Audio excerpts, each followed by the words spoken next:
What you're going to realize pretty quickly is that if you have a high need for security and or privacy, that this can be somewhat incompatible with things being quick and easy if you try to do it all within the same environment or operating system. So what I'm talking about here is security domains in isolation and having different security domains in isolation. Sadly, it can be very difficult to get the operating system that you use for daily use to be highly secure and to maintain privacy, plus be fast enough for applications that you might want to run and for it to be easy to use. So, if you want to use games, then if you've got full disk encryption, it's going to slow it down as an example. Which is why for everyday use, you might have a low security and or privacy domain. And when you want stronger security and or privacy, use a different approach or security domain. Security domains are generally really either physical or virtual in terms of how you can separate them in some way. An example of a physical security domain could be that you have one lockdown physical machine or laptop and the operating system and everything in it is configured in a certain way that gives you high security, and you have another physical machine or laptop and that is for general use. So that's an example of a physical security domain. And you can also have virtual security domains or isolation. A virtual example could be using platform virtualization software or hypervisors, which, as we've discussed and you've seen, is software that emulates a whole physical computer and can often emulate multiple physical platforms, like having Windows as your low security domain and perhaps a virtual machine that has Debian in it for your high security domain. There are actually quite a few options to give you different security domains and isolations that aren't too onerous, including virtual machines is a good example. So you can set yourself up these separate security domains or environments if you really want to beef up security and privacy. Virtual isolation provides a barrier to compromise.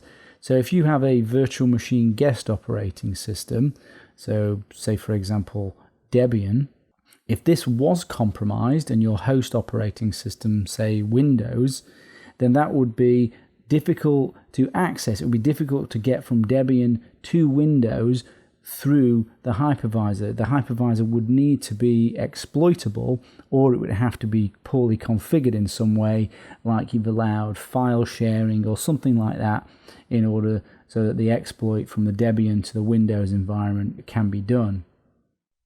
It's worth noting that if security and or privacy are paramount, then you literally will need separate security domains for different tasks. Not necessarily physical, but at least virtual. The level of security you need to maintain high privacy isn't practical for day-to-day use of the internet.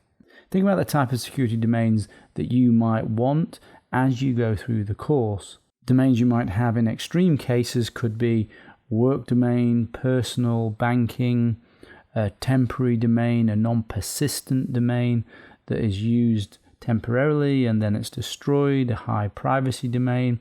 All of these are possible in different ways with different techniques and not necessarily that onerous depending on how you set them up. Let's talk more about physical isolation. Physical separation provides the highest level of security and privacy. It also protects you against any adversary that has physical access to your device. This would mean a different laptop or physical device configured for security and or privacy, and another for general use. Let's talk about some of the situations where physical might make sense, or a physical security domain. If you need, for example, to enter a country where customs can access your laptop, which, to be clear, is most countries, many which have laws to force you to give up your password or can take your laptop, or other countries where it's even worse, where they can use forms of threats and intimidation and abuse and violence in order for you to disclose your password or get access to your laptop. With physical separation, you simply don't take the laptop with the sensitive information or the things that you're trying to keep private, away from them. This is something that I've actually had to recommend for corporate clients who needed to travel to particular areas or parts of the world where they have valuable information that we knew the governments would potentially want to get a hold of. Those clients don't want to be in a situation where they have to resist forms of intimidation. So do consider the laws of other countries if you travel. Even adult material could be a crime in other legal jurisdictions. If you have a threat agent that could visit your location, you can physically hide or lock away a secure laptop, making it impossible for it to be forensically examined if they can't actually find it, and you keep a more standard laptop available.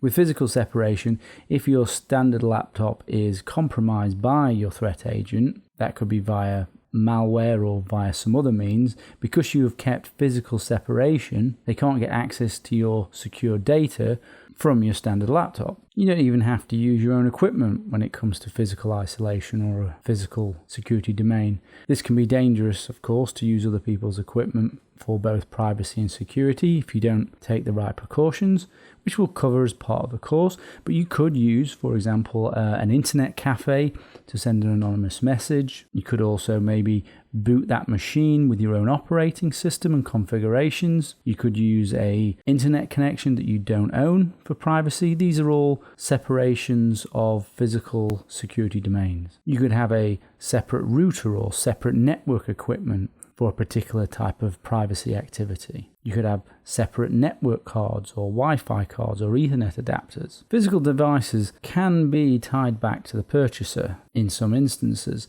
For example, the network cards within physical devices have unique MAC addresses or hardware addresses. If you purchase your secure laptop anonymously, then the MAC, if someone is able to determine it, cannot be traced back to you. There are ways to change your MAC address, which we can cover if you're using a virtual form of security domain, but having an anonymously purchased laptop provides an extra layer within the physical domain of security. Some virtual isolation is slow. For example, using virtual machines or hidden operating systems, and having a separate machine for speed and usability might be needed. There are quite a few disadvantages though to having physical separation. It means that you have to have another machine, or multiple machines if you want different security domains, which is cumbersome, it's expensive, and it can just generally be annoying and just inconvenient for your situation. Transferring data between physical machines really breaks physical isolation, and it breaks those separate security domains, so it's hard to transfer data securely. Physically separate machines are also just as vulnerable to attack, even though they're in separate domains. So just having a separate machine is no good, it has to be secure as well. The more domains you have, or the more machines you have, you end up having to keep them all up to date, and you have to keep them all secure. And also, malware has been known to bridge physical devices called the air gap, and that has been demonstrated, which we will discuss more about. So there are some cases for physical separation and physical security domains, and this is something that would be unique to your situation as to whether or not you think you need a physical security domain. Let's talk about some of the virtual ways you can create separate security domains in isolation. First point worth making is that virtual separation, the technology used to create the virtualization, can be attacked in an attempt to bypass the one security domain and get into the other. To create separate domains, you could do things like dual booting. You can use platform virtualization software and hypervisors, the likes of VMware, VirtualBox, Vagrant, Hyper-V, VPC. There's also kernel virtual machine, there's jails or BSD jails, zones, Linux containers, Docker. You can also have hidden operating systems. Veracrypt and TrueCrypt provide that functionality. You can have separate hard drive partitions that are encrypted and hidden. You can have things like sandboxes. You can have portable apps. You can have non-persistent operating systems like Tails, Knoppix, Puppy Linux, John Doe Live, Tiny Core Linux. You can have bootable USBs. You can have operating systems that are dedicated to isolation and separation, like Cubes, which is a very good operating system. So there are lots of ways to create security domains through isolation and separation, and the useful ones we'll be covering throughout the course.